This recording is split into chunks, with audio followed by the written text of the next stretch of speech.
Здравейте, сега ще ви покажа как да си направите нов акаунт или втори, трети в Brawl Stars.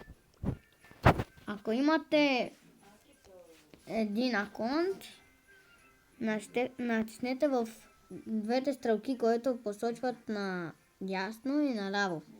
Натиснете ги и там има едно синьо, пише Login In. Log In. Натиснете върху него и Connect to пише в синьото. Натиснете го и тук трябва да си напишете имейла. Моят е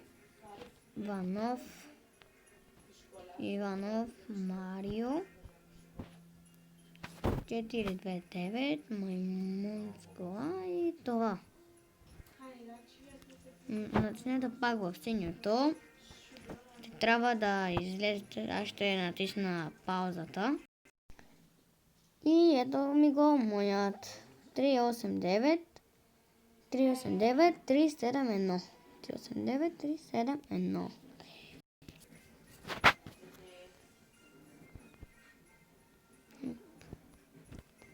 Трябва да го напиша.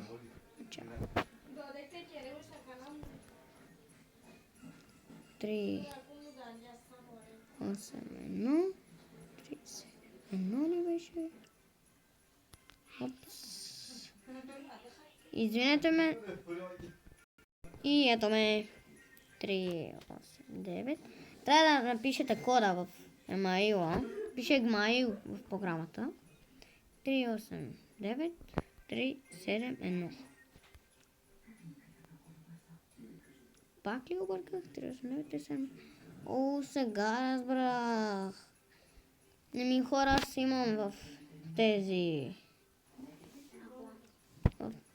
тези гмайли и ако ви харесва това видео, дайте ми един лайк, абонирайте се и ми пишете в коментарите дали ви помогнах с този видео. Може да ви покажа, ще ви покажа как играя. Я сега ще сложа.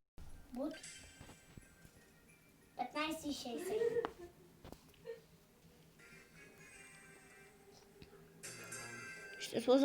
Ще сложа пауза, защото е много бавно това.